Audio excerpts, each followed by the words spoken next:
We are ready. Okay, let's go ahead then and call the Johnson City Council work session number 22-09 to order. Clayton, roll call, please. Evans, Here. ready? Yes. Pope. Here. Burkhart. Here. Martin. Here.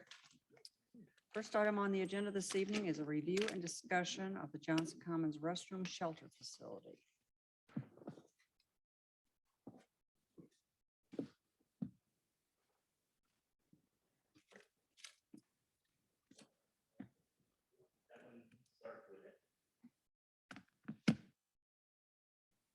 Good evening, Mayor, Council. Wanted to take a chance to give an update with what the Johnston Commons shelter and restroom facility will look like, and also talk through some financial issues that we're having with it.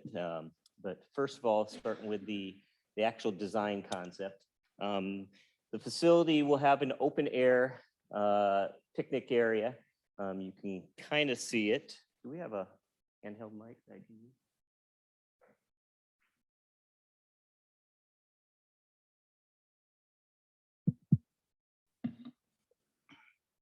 All right, so there's an open air shelter area that can hold approximately 8 picnic tables. So the group sizes will be somewhere in the neighborhood of 50.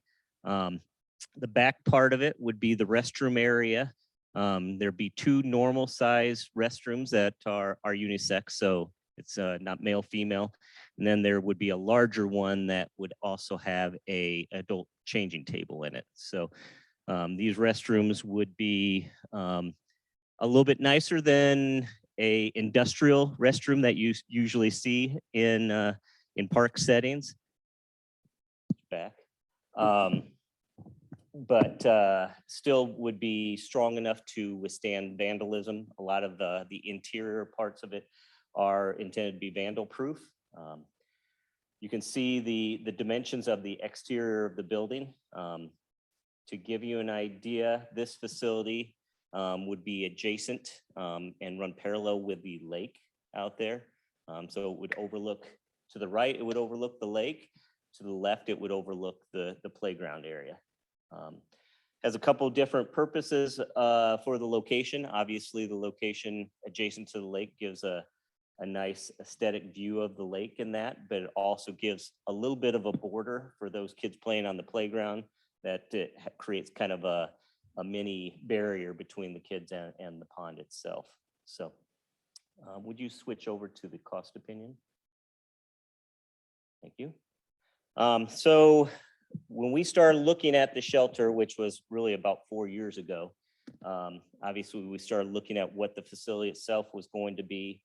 We started narrowing in 2 years ago and got a cost opinion of about $375,000 for the shelter. Over the course of the last year or so, we've made some slight modifications to it. But one of the things I challenged Tim West, who's the engineer for this with Snyder and Associates, was please get me a true cost opinion of where we're at right now. So I did get this cost opinion on Wednesday, and it made my eyes bulge a little bit. Our $375,000 facility is now about $604,000 based on what the expected price is, what the cost for materials, the cost of labor, all that has jumped up that much. So the good news is this is what we feel is fairly accurate. The bad news is we don't have that much money associated with this project. So I did have a chance to talk with Teresa this afternoon about this project, and really we came up with 2 scenarios that we could move forward with potentially. Scenario 1 is we don't build it this year and we wait until next year, put more money into the budget for this particular project and move forward. Looking at this, I don't think we're going to reduce the price of this facility. It's not a huge facility. The prices aren't going to come down. Materials, labor is not going to come down. So if we want that restroom shelter out there, this is probably about the price that we're going to have to pay. So first option is delaying this a full year and looking at next year.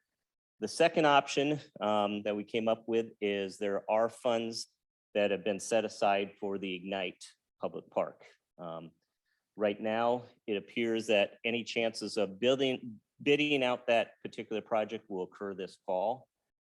Any type of construction will probably be late April or May next year before it begins. With that in mind, the full amount that we have for the Ignite project would not be needed in this current fiscal year.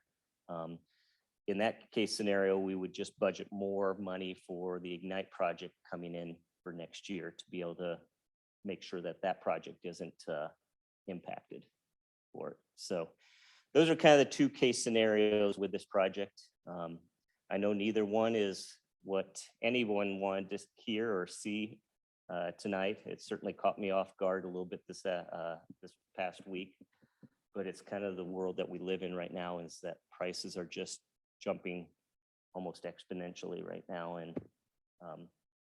the hope is that we get bids in and they're closer to that 375 or 400,000.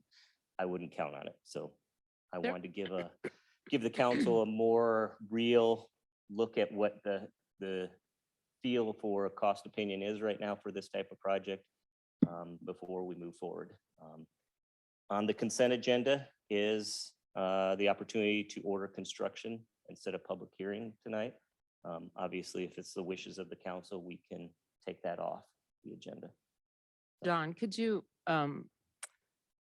at least let the council know, we discussed the other projects he has in the capital improvement plan this year. And when I suggested that maybe those be changed, which would be the Lou Clarkson Park, Dewey Park improvements, John had some strong feelings about that. That's why he's not suggesting those to you, but I want you to know we talked about them internally. So maybe, John, you should at least share that with Correct, sure. council. Well, obviously, Lou Clarkson, we have 700,000 allocated for Lou Clarkson. That project has already been bid and accepted. That project will begin probably mid to late May. So that one's a tough one to switch gears on since we already have that project out and bid. John, remind us what the total cost of that is. 700,000? The price ended up being about 900,000 for Okay. that one. And that was how much over? It ended up being about 181 over because Okay. we did have some resources left from phase one of the Lou Clarkson project. 181 over what we had estimated. Correct. Okay. Correct. And then the second project that we tossed around that we've already got in our capital improvement program was the Dewey Park. I believe we have about 200,000, if I recall. That is geared towards playground. I feel strongly that we need to move forward with the Dewey project. That's our oldest park. It's also the park we've probably put the least amount of money in over the course of the last 10 years. So I feel very, very strongly about keeping that project moving forward with Dewey and replacing one of the playgrounds that is needing replaced in the next year or two. And we haven't bid that out yet. We have not done anything What do with we Dewey. expect that 200,000 to be? It should actually, it's a fairly small area, so we Okay. should be able to keep pretty Okay. close to that 200,000. Does that include restroom improvements? That will be in the future. the So that restroom. doesn't include the restroom But improvements. this would for just be to replace playground area at Dewey Park. And which fiscal year are we? Are we talking about the fiscal year that starts July 1 or No, the fiscal We're year? talking this fiscal year, So, current fiscal year 22.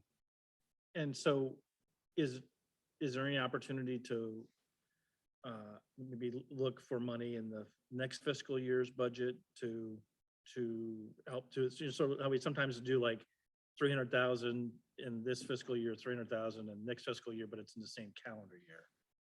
Actually, am I talking? I think I'm talking fiscal year 23, aren't we? Yeah, yeah. So I was mistaken with that. We are talking fiscal year 23. So I Those guess, funds. so is it possible to, so it sounds like you're looking to order construction and have the project constructed this calendar year? Correct. We would probably give as much flexibility as possible, knowing the bidding environment that we're at.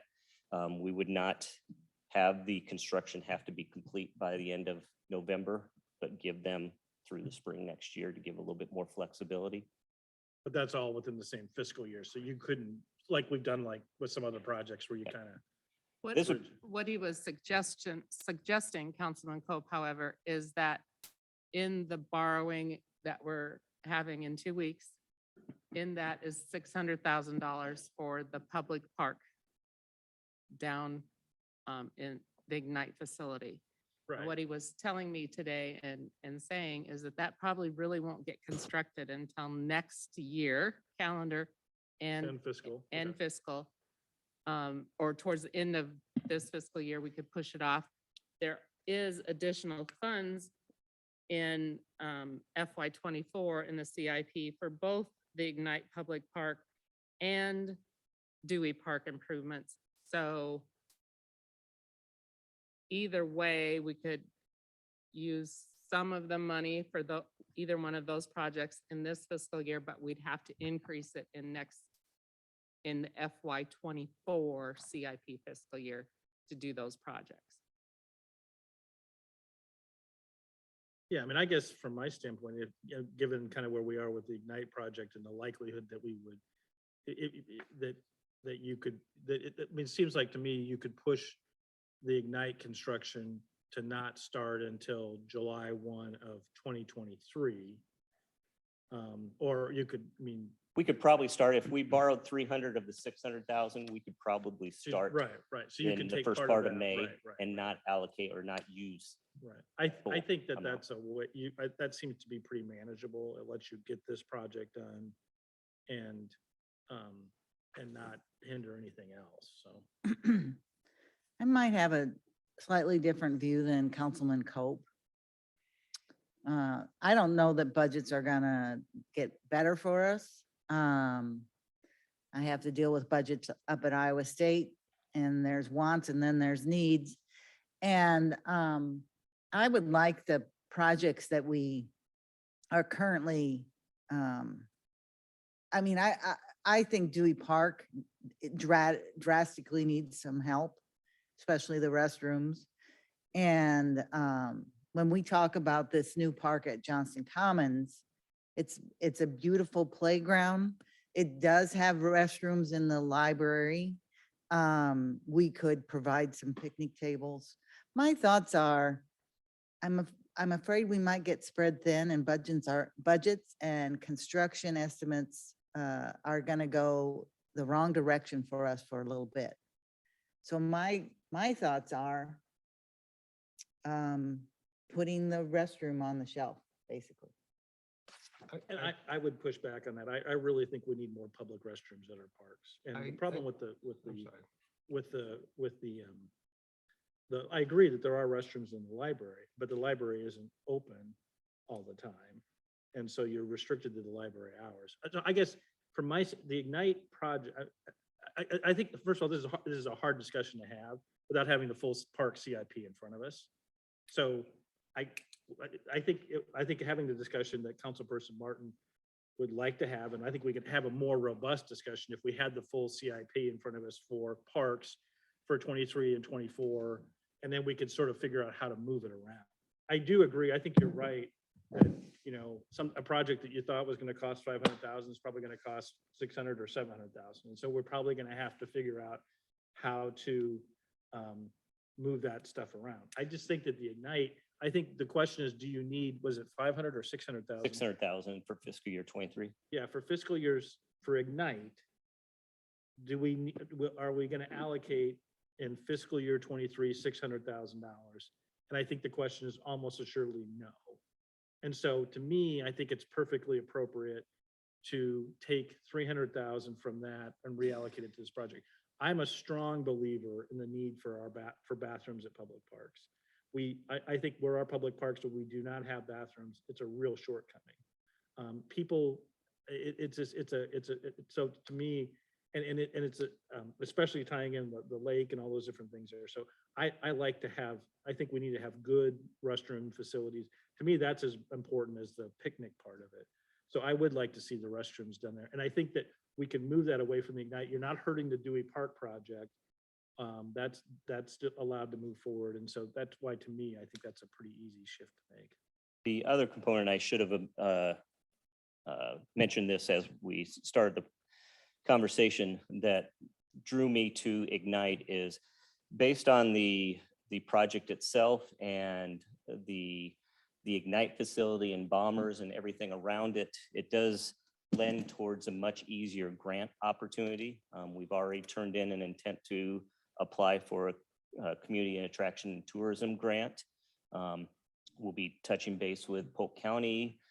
We have a chance for REAP grants. So there's a lot of opportunities for that particular project to receive grants that Dewey Park, Johnston Commons, those are not suitable to be writing these types of grants. So that's the other draw that brought me to the Ignite potential is there are chances to offset those monies by writing these grants too. John, remind me, is this the shelter that the Lions Club were going to participate in? Are they still planning on? They are, participating in- they've already donated 10,000, I think, of the 25, I believe.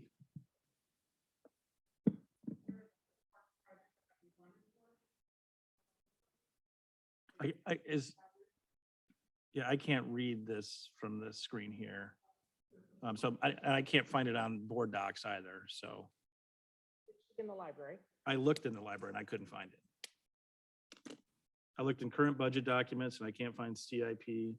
There is a reference under previous year's budget documents. Is that And the I, freshest? and I looked at that, that's the document we adopted in January of 21, Yeah. so it's not. John, what do you think the chances are if we don't do this, that the cost is going to escalate even It'll higher? probably continue going up for a period of time would be a good assumption, I would say. I think virtually all city projects will continue to go up for a period of time.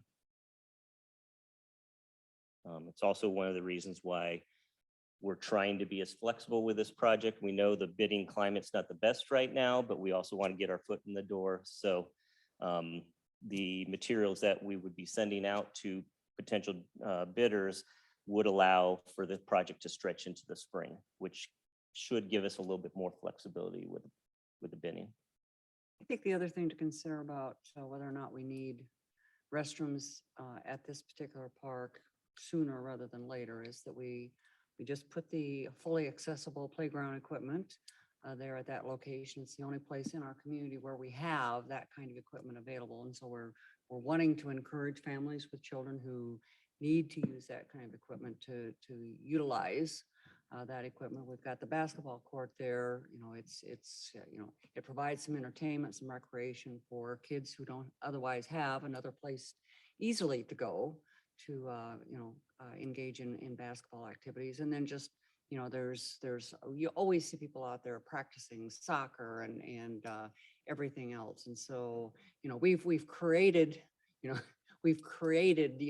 space that we want our entire community to take advantage of for multiple different reasons.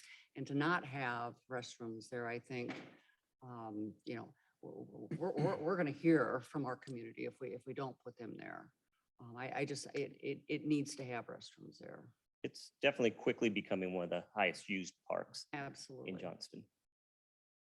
I'd like to say something here. So I know that we need one of those restrooms in that park. It's getting popular and all those things. But I'm concerned is I'd like to see the numbers better. And you're suggesting that we take it out from Ignite project and put it, and next year we increase the Ignite project and things like that. So, well, I can't imagine all that numbers moves around and things like that. So if you can put some kind of a paper in the paper and explain to us how that Sure. numbers can be moved around to make this happen, I think that might be a good way to look at it. So this is a possibility to do it. Sure. Otherwise, it's just going to be this conversation. We will not get anywhere. So get me those numbers. Maybe then we can talk about it a little bit more than that. The one thing we do have is, and it will, nothing stopped me from going back to Allers to change up the public hearing on all that, but we have started that process this evening of order and construction. So Well, it's on the consent agenda. it's on the consent agenda. It can be pulled and we can go back to Allers and readjust all those dates. I could rather wait, not put in consent agenda today, because this is the first time I'm hearing about this. I don't know a lot of details on this yet. So I could rather pull it out from consent agenda, get us more details on the numbers, actually how we're going to fix our current fiscal budget and the next year fiscal budget on this extra thing that we're going to add. If that could possible, that, I think that's a good idea to do.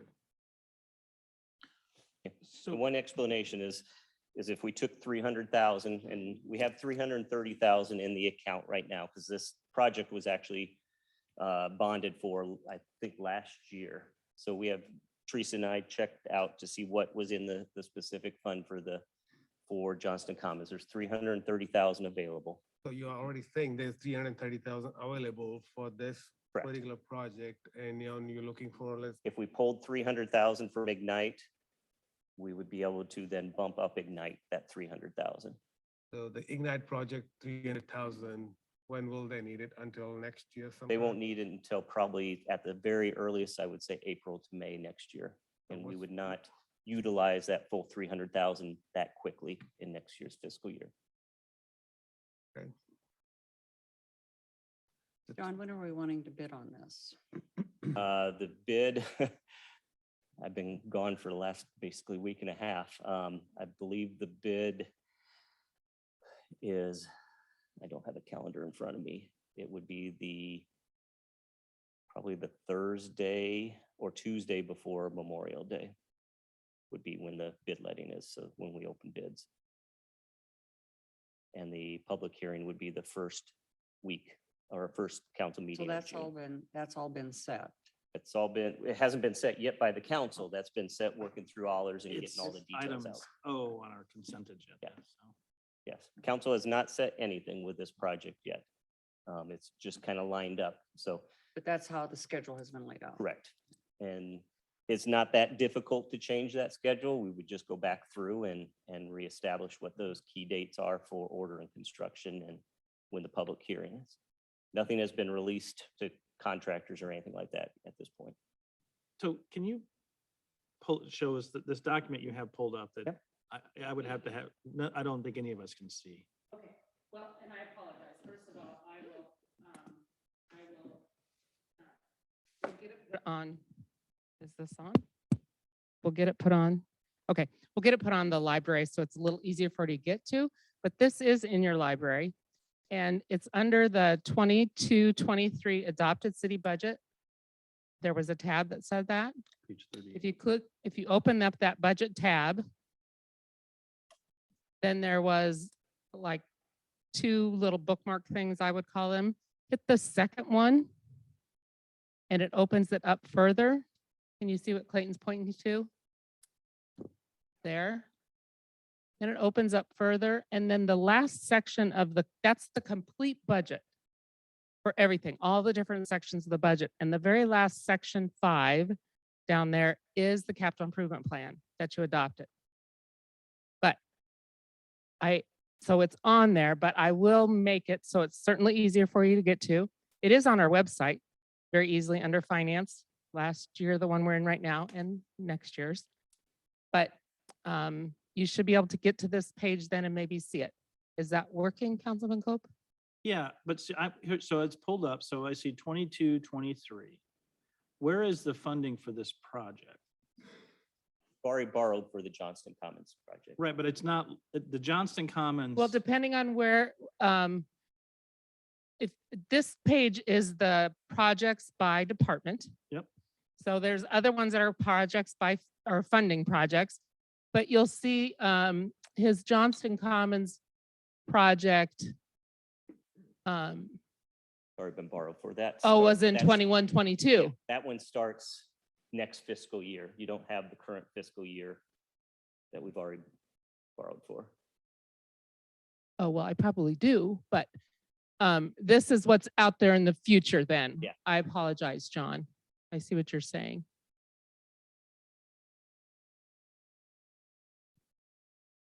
So here's what I would suggest is I'm comfortable. I wish we had a little bit more information when we talked about this going into this tonight, but I'm comfortable moving forward with the consent agenda tonight. But what I would suggest that between John and Teresa, you come back and maybe email us before the next council meeting and sort of say, here's, yeah. I think taking 300,000 out of Ignite makes perfect sense because if you look at this, you've got this plan, you've got 600,000 in Ignite for this current budget and 500,000 in 23-24. And you can just slide that 300,000, you can slide some of it, another 200,000 into the following year, right? 23-24 to 700,000 is your cap. And I think that's a doable thing. I wish it would have been kind of outlined to us a little bit in greater depth than what we've seen here, but I think the Ignite project, there's enough flexibility in that. And that allows us not to have to shift away from the Dewey Park project or Lou Clarkson. And I think, and while, yes, these things are getting more expensive, investment in parks is something I think our citizens want to see happen. And they want to see restroom facilities at our parks. So I think we should continue to, if we're going to look for areas to make reductions in funding, I don't think parks or park restrooms is where we should do it. So that's why I'm comfortable with, I think, the plan you've outlined here tonight, and keeping it on the consent agenda so that that timetable can still move forward. I agree with Tom. I think maybe Councilman Colt brought this up perhaps at the last meeting, but we're going to be facing more and more of these kinds of decisions just because in terms of just higher construction costs than what we planned for and have anticipated. And, with, supply chain issues and with inflation, and it's just it's only going to go up more and more, and it's going to stay there, at least for the immediate future. I think that, the finance committee needs to wrestle with how we're going to deal with this because we're going to have other construction projects. We're going to be facing this issue over and over again. So I think we need to be more planful and thoughtful on how we approach this, and maybe figure out a process to make sure that everybody gets the information they need, they're fully informed, and we can have the discussion in a more, thoughtful, fulsome way. So we just, it's not going to go away. And I think probably factors completely outside of everybody's control. Right. If in a better, perfect world, you would have had the estimate from Schneider in a more advanced time than when we were ordering construction. But unfortunately, that just kind of didn't happen in the situation. But I think your solution here. I mean, this is a relatively small project. We've got bigger projects out there, and we're gonna see, much bigger numbers that we're gonna have to deal with. So we just have to try and get out ahead of it and figure out what we're gonna do before we're faced with these decisions to make. John, real quickly, we've had some unfortunate situations at our parks recently, and security cameras are almost a critical, need at our parks just to make sure that bad things don't happen. Do we have That's security part of this cameras? project is Okay. security cameras, and we're working, actually, Chief McDaniel and I have met, and we're talking more widespread look at different avenues, not only security footage from within those areas, but getting cameras that can also possibly pick up license plates. So if we do have an issue, we might actually be able to track that person Good, down a little bit good. easier. So we're reviewing that. I know we have a meeting, I believe it is May 16th, coming up with one of those companies, and we're looking at much more widespread look at Yeah, security. we probably can't prevent all vandalism, but to the extent that we can deter it, Sure. we need to do that. So did you say security that'll capture the license numbers? Yeah, and Chief McDaniel can probably explain that a lot better than I can, but that's part of what they're looking for is not just, it's hard to track down a face, but if you have a way of seeing what vehicle they came in on, that certainly is much more. It sounds like a good idea, but you need to be very conscious of the privacy and things like that. There's some concerns about taking license plates for no reason. So you need to be very careful on how we use that. John, Any any other benefit questions or to comments combining for the three John? projects and bid them out as one package? Buying the three. Johnston Commons, Dewey, and the third one. Now, the Johnson Commons is all engineered and designed and ready to go. Dewey is not. So since we already have the information out and ready, we would have to slow down the process and get Dewey all set and ready to go. Ignite is currently still in the design phase. A lot of that is based on making sure we know exactly what Ignite's plans are and where parking lots are going to be. But this year it's just Dewey and Johnson Commons. Right now, it's just Dewey and Johnston Commons. Those are the two major park improvement areas. And the Lou Clarkson, which we've already. Yes, did. yes, Lou Clarkson's already Yeah, been that's- did. And we're doing a little bit of work on the Simpson Barn and potentially a kayak docks out at Terra. John, another quick question. When we refer to these as unisex bathrooms, we're envisioning putting a sign up that has, male, female, and handicap or wheelchair, just kind of the Yep. standard. Okay. Yep. And we'll definitely announce where the adult changing table is.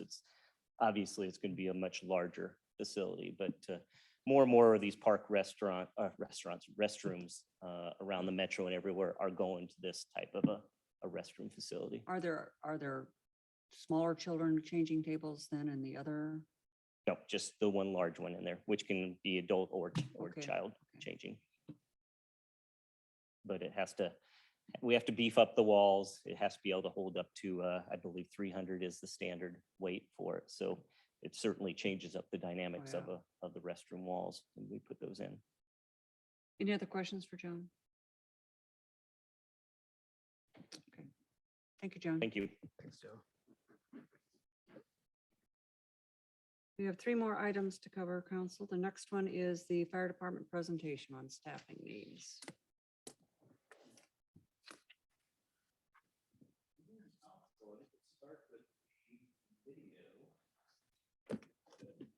Chief. Chief, can you switch on?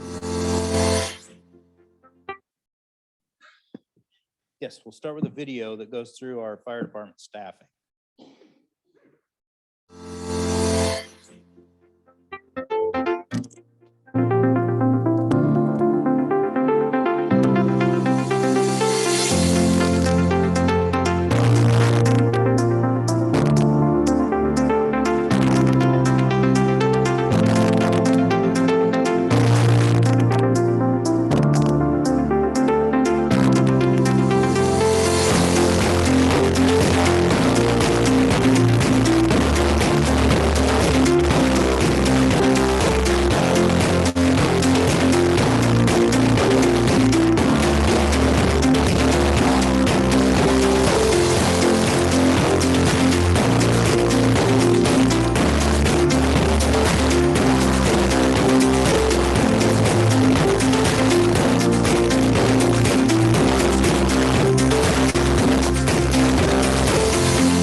Right, then we're going to switch to a PowerPoint. So Maddie did a good job of putting all that together, and our hope is that at some point, we'll be able to push this out to the public so that they have a better idea of how we staff and what they can expect when fire department shows up. But one of the things that I'm starting to understand is that not everybody understands the fire department the way we understand it. And so I've been working with Jim Sanders and with Jake over in Grimes and trying to understand what they understand and don't understand, and then how I can present that to the council. And so you also have a copy, printed copy of the consolidation study that's been completed in front of you. And so those got delivered. The fire board actually got to see that last week. And then the presentation, just a reminder, next Monday night, 6 o'clock here in this room. One of Chris Trudy, one of the members of ESCI, will be here to present the findings and answer questions about it. But for us, we're trying to reduce death and injuries to the residents that we serve in a fire, and reduce injuries and increase survival on medical calls, reduce injuries and death in firefighters at fires, and then reduce property loss. And so there are standards, it's called NFPA 1710, that talk about the amount of time it takes to get to a fire, to get to an emergency. And so from 4 to 5 minutes from the start of a fire to arrival, we have a good chance of putting the fire out, saving lives, reducing property loss. After 8 to 10 minutes, flashover occurs, and that's when the entire room catches on fire at the same time, basically from floor to ceiling, and nobody can survive in those conditions. Even firefighters with our protective gear can get injured in a flashover. 3 to 4 minutes chain of survival for CPR with defibrillation, but after 8 to 10 minutes, biological death occurs. So all of you are probably familiar, most of the modern building, we use wood trusses in the roof lines. We have also floor truss systems. And then we also know that there's other, what we call TGIs, basically floor structures that are not full dimension lumber anymore. And then there's a slide you can see there that over time we've reduced the thickness and the height of our building materials. And so everything burns much quicker and collapses much earlier. If you're familiar with trusses at all, they have these plates that marry those pieces of wood together. But in 5 to 10 minutes, the charring can reduce the strength of those gusset plates, and then they can fail. So that's why we're worried about getting to a fire quickly so that we can get there and get it put out before we have roof collapse or floor collapse. Again, the race against time, when you're talking about CPR, that 4 to 6 minutes is really critical. After that, every minute, they say there's about a 10% reduction in survival, and up to that 10-minute mark when it's very unlikely, if people are not exchanging oxygen, nobody's doing CPR, that they're going to survive. Why do we need 2 crews on CPR? Because we do what we call a pit team, basically just like if you're familiar with NASCAR and you've got a team of individuals going out, everybody has an assigned function. So somebody's doing the CPR, the chest compression, somebody is managing the airway. One of the paramedics is using the monitor, the heart monitor, either a 4-lead or a 12-lead that we put on. One of the paramedics is starting an IV and giving medications, and then somebody's acting as a team leader, making sure everybody's working in harmony and getting everything done that needs to get done. But that doesn't happen just in cardiac events, but also strokes, anaphylactic shock, other emergencies. If you're not breathing and exchanging oxygen efficiently, after about 5 minutes, that chance of survival really reduces, and then there's a chance of brain tissue and permanent injury to the brain. And then after about 10 minutes, chance of survival is very low. So how are we staffed? It showed it in the video. 3 people at station 37, 3 people over here at station 39. In the middle, we run between 4 and 5 personnel. We can staff 2 ambulances, or if nobody is out of the station at the time, we can put those personnel on a fire engine and respond as well. But again, I think that as we go through another slide, we'll see that sometimes people think that there's a lot of people in a fire station able to respond, but we're really only sending 1, maybe 2 resources out of that middle station. And again, you saw it in the video, we have full-time firefighters and sometimes part-time, but we've got firefighter capabilities in both Station 39 here and 37 in Grimes. But we also run some EMTs or paramedics only out of the middle station staffing that ambulance. And so they can't go on a fire call.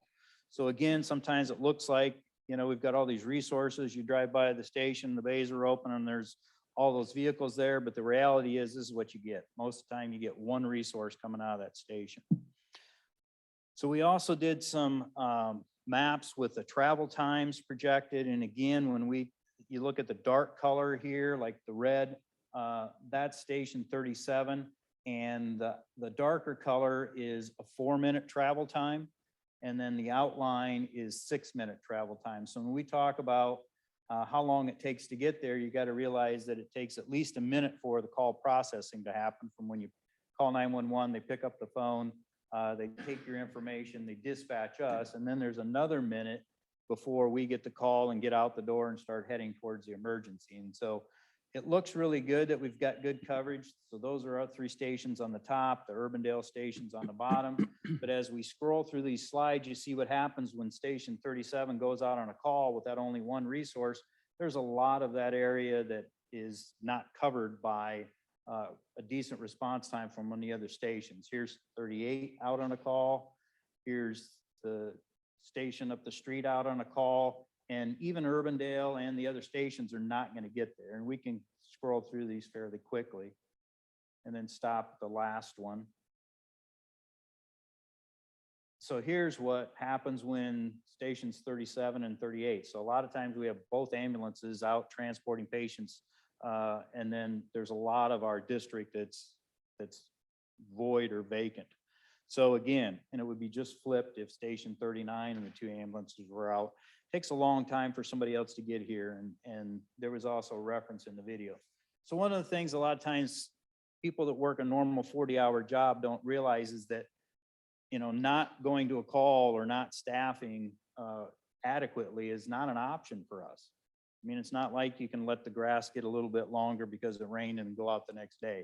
We have to be there and go to every single call. We just can't miss a call. So here's an example. This happened in 2017. We actually had 4 calls all going on about the same time. We call them second, third, and fourth outs. In the study, they call it concurrent calls. So this was 2017 where actually the fire marshal went to the 4th out call at the far end of Grimes. And then we had to bring a Granger engine in, and that was a 20-minute response for them.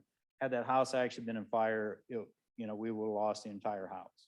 Even though you think we've got a staffed fire department, at that situation, it's more like a rural situation where you're waiting for people to come from a long ways away, which Granger was the first engine and they had to bring people in that were not staffing that full time. So then the recent one that we also showed in the video is the first call happened at Child Serve. We transported a patient down to the hospital. The second call happened, the truck from up here at the Johnson Station went to Hy-Vee for a fall, serious injury. Ambulance got there in 7 minutes. Truck was there in 5. They transported that patient to the hospital. And then while that was all going on, we had a 3rd call right across from our station. And we had nobody to be able to go to that call from one of the Johnson stations. So the first engine came from the Grimes station, took them 12 minutes to go all the way across the fire district. And then when you look at those earlier maps, Station 41, straight south of Johnston, Station 42, kind of straight south of the middle of Johnston, Station 38. And both of their ambulances were out. So we had to get an ambulance all the way from Station 43, the far west side of Urbandale, and it took them 17 minutes to get there. We are very fortunate in the fact that this person is somebody that we respond to often. She has an autoimmune, kind of an anaphylactic shock situation where she has her own EpiPen. She tries to manage her own emergency, but it gets to be where when she calls, she really needs a breathing treatment. And so 17 minutes, we got lucky that she did not, you know, pass away from that. We track our times so that we know that our busiest times are during the day. And then we track where our calls are at. So part of our maps, we can do heat maps. If you look at all the age or all the areas that we listed over there in red, like Camp Dodge, Child Serve, the Mercy Clinic, all of those are addresses of personnel that don't pay property taxes.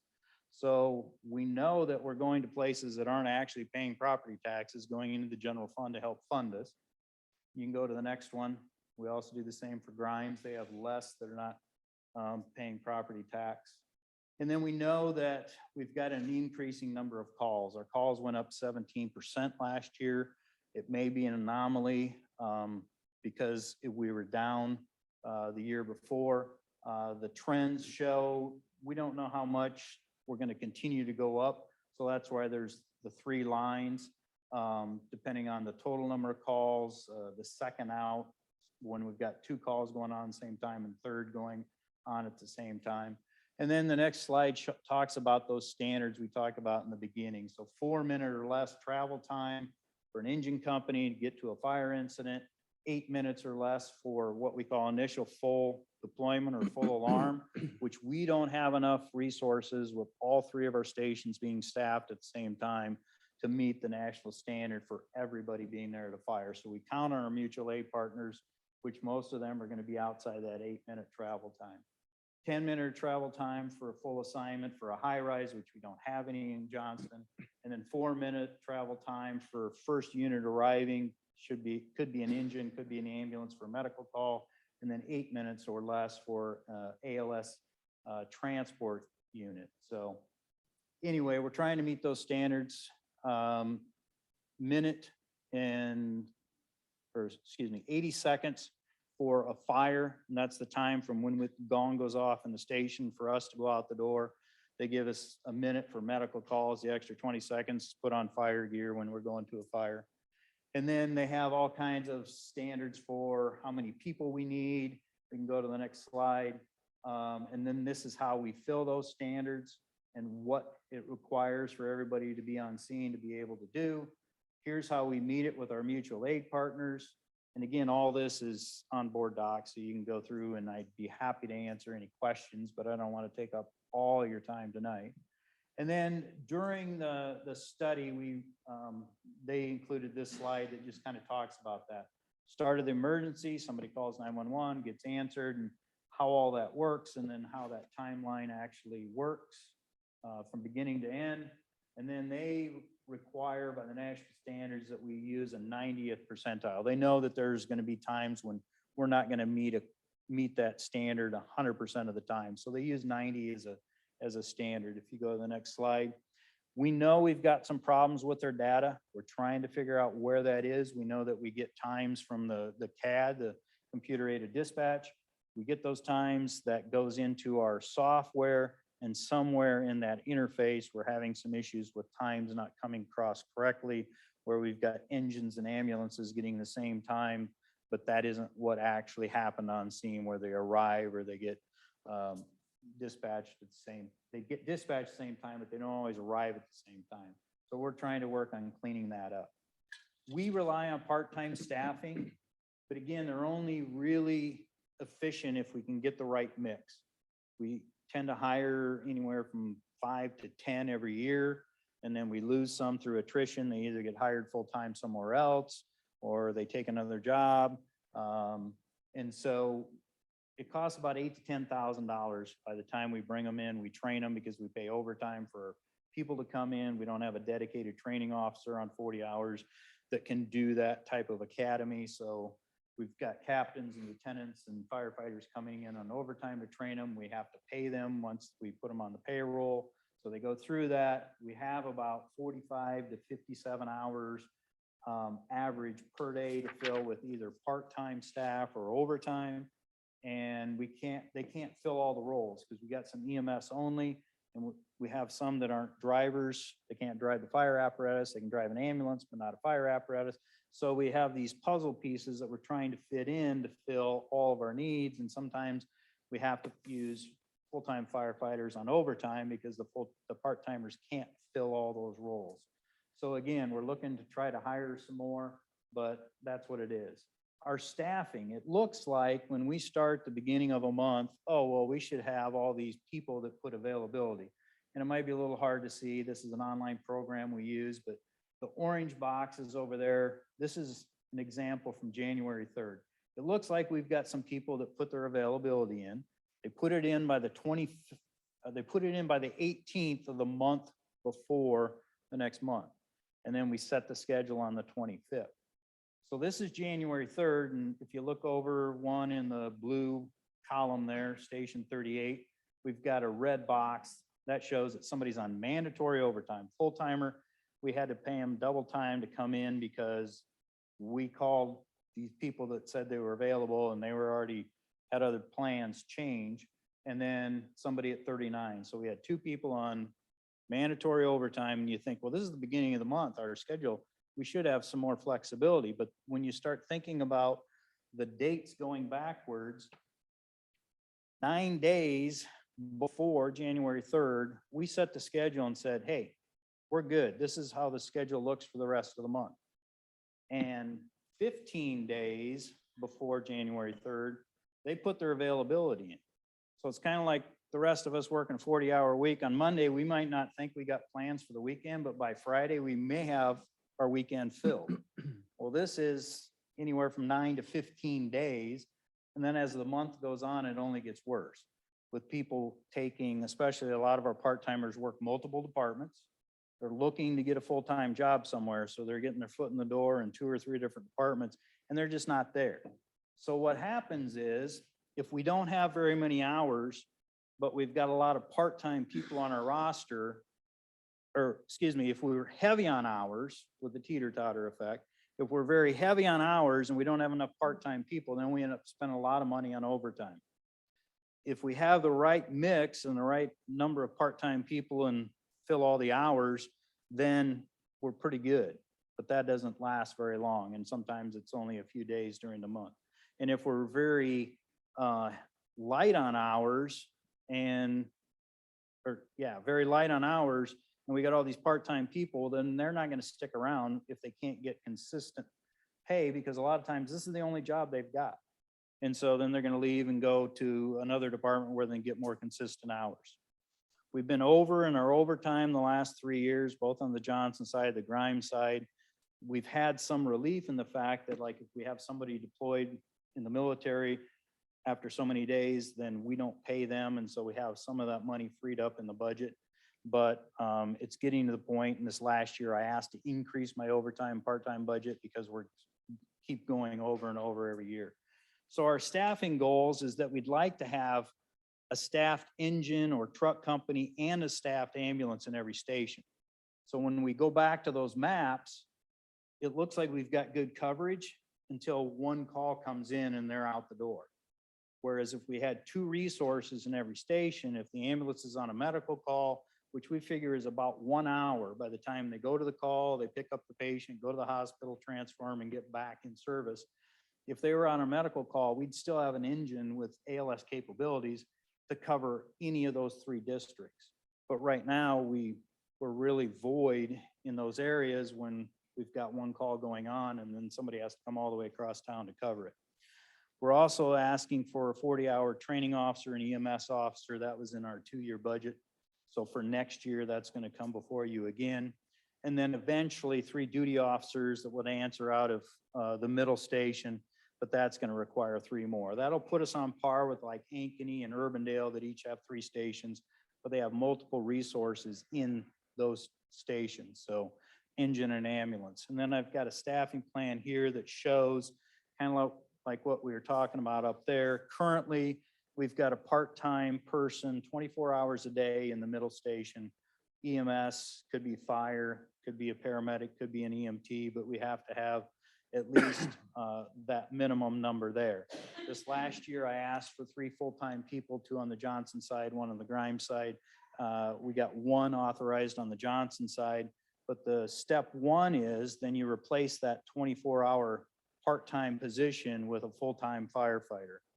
And then the goal is to start adding ambulances, even if it's just during the day for the first time.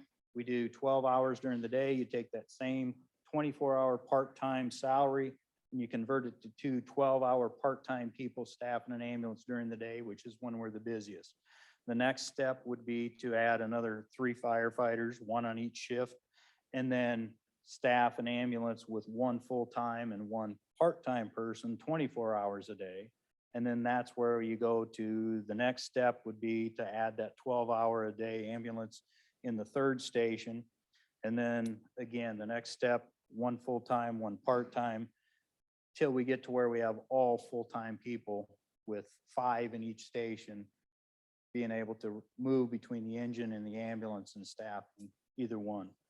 And then eventually in that last column, we've got a battalion chief, someone that would oversee all 3 stations and all those moving people. Right now, we're trying to do that with a captain, but they're the first person that kind of moves out of that duty officer role and goes and fills a role on an engine or an ambulance. And so kind of taking our most talented and versatile person and putting them, making them move most often into those roles, because our 11-person staffing, 10 is our minimum. So they're in a car operating and answering calls wherever, but then we lose that capability when they go on to an engine or an ambulance, and we drop down to 10 before we start incurring mandatory overtime.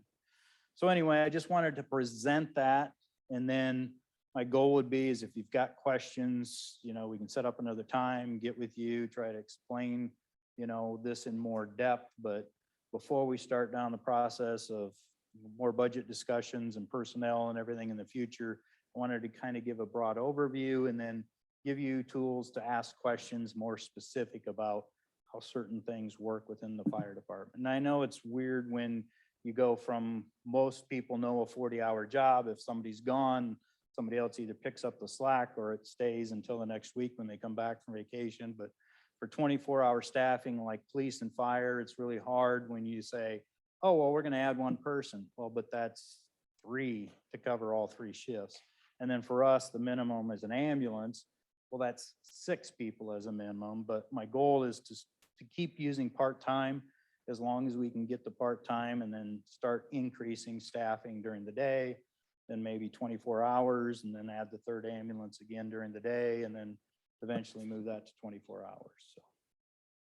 Chief, this is really, really good information, and I think it's important that we all understand exactly where we're at with the department. Sure. As we continue to grow as a community, we're building out Northwest, our needs are only, Yep. only getting bigger, and we need to make sure that, our residents have not only the fire services that they need, but also the emergency services that they need, because you provide both, and you provide both very well. I think in the interest of time, I would just encourage council members just to follow up with you if you have questions, or if they have questions. And certainly it's something that we can continue to discuss, over the course of the next weeks and months leading up to the next budget. But I think you've provided some really good information here and some food for thought. So. Great. Well, thank you. Yeah. Thanks, Jim. Okay, we have 2 minutes and we have 2 items left on the agenda. If someone could tell me, do we have anybody here that is in the audience that needs to be involved in either one of these items? Yes, the next agenda item, the developer and the representatives are available and they are waiting to present on that. The final agenda item, Jim asked to move that to staff comments. So Okay, if we could at least how much cover. time is C going to require? Do we know? How long do you guys need to?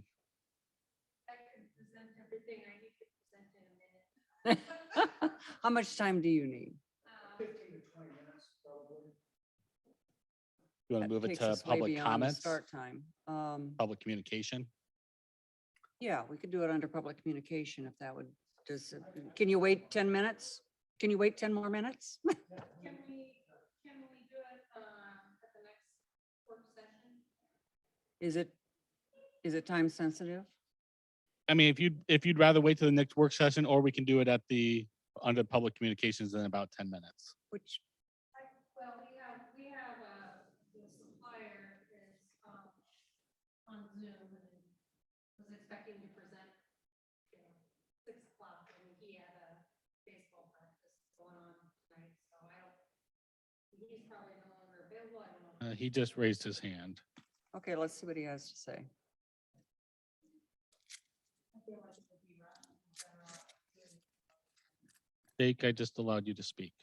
Oh, there we go. Can everybody hear me okay? We can't. Try again. Testing 1, 2, 3. Can you hear me?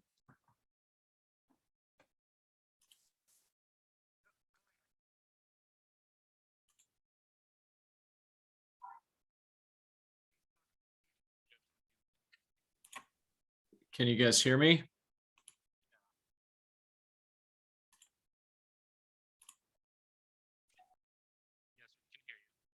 Okay, it's, oh, there we go. I have a little bit of an echo though, so.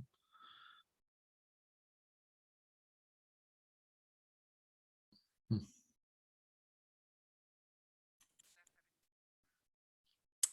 How is this? Can you guys hear that okay?